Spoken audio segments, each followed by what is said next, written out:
Setiap tahun pasti ada film horor baru, tema lama, cerita klise, setan itu saja, tapi anehnya tetap laku.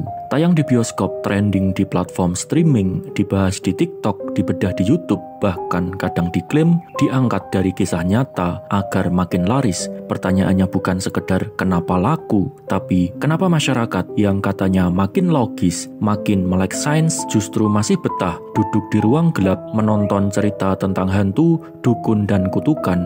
Dan lebih jauh lagi, apakah ini hanya hiburan tak berbahaya atau justru gejala kemunduran logika?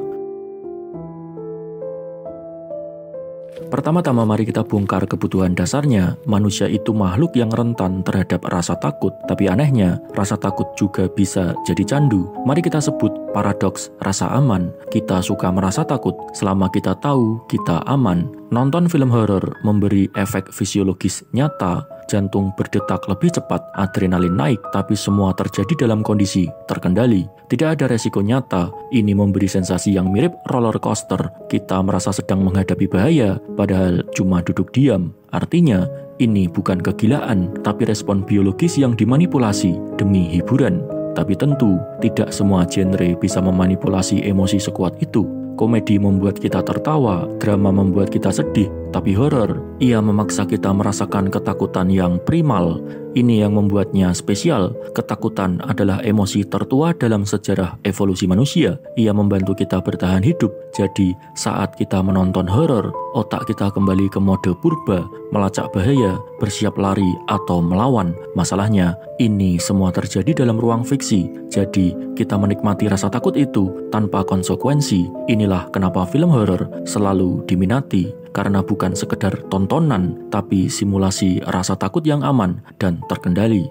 Lalu kenapa banyak cerita mistis diangkat ke film? Karena cerita mistis sudah ada jauh sebelum kamera ditemukan. Masyarakat sudah punya cerita tentang hantu, roh jahat, dan dunia gaib sejak ribuan tahun lalu. Ini adalah bentuk awal dari penjelasan, atau lebih tepatnya pengganti penjelasan atas sesuatu yang tidak mereka pahami. Anak demam tinggi, itu kena roh halus. Ladang gagal panen, itu kena kutukan. Orang tiba-tiba sakit, itu karena santet. Dunia mistis menawarkan kepastian di tengah ketidaktahuan. Dan sayangnya, meski sains sudah berkembang, banyak orang tetap lebih nyaman dengan kepastian mistis daripada penjelasan rasional yang kompleks.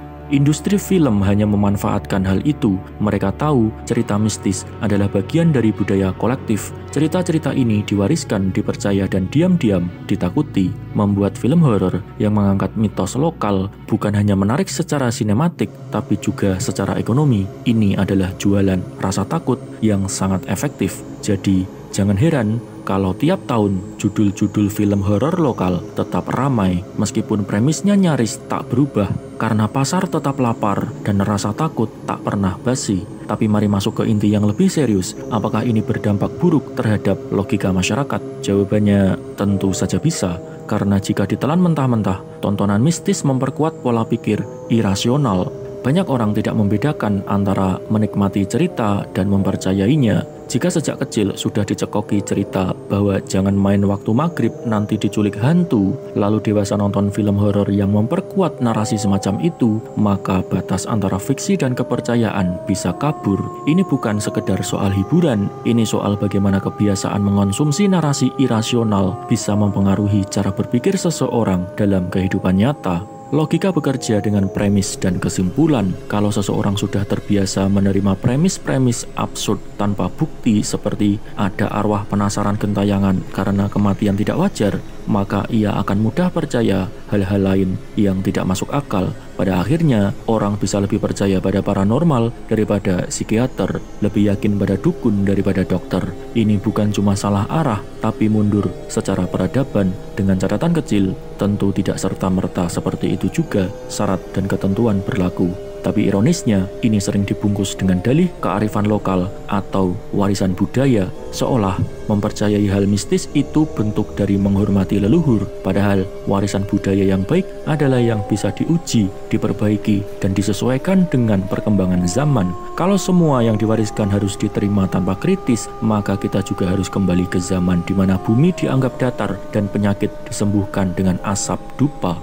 Jadi harus bagaimana? Apakah kita harus memboikot film horor dan cerita mistis? Tentu tidak se-ekstrim itu. Menonton film horor sejauh itu diposisikan sebagai fiksi tidak berbahaya, bahkan bisa jadi media refleksi. Banyak film horor yang menyisipkan kritik sosial, simbol psikologis, dan metafora trauma. Masalahnya muncul ketika mistisisme tidak diposisikan sebagai simbol, tapi sebagai kebenaran yang dipercaya tanpa kritis. Saat itu terjadi, hiburan berubah jadi cuci otak massal.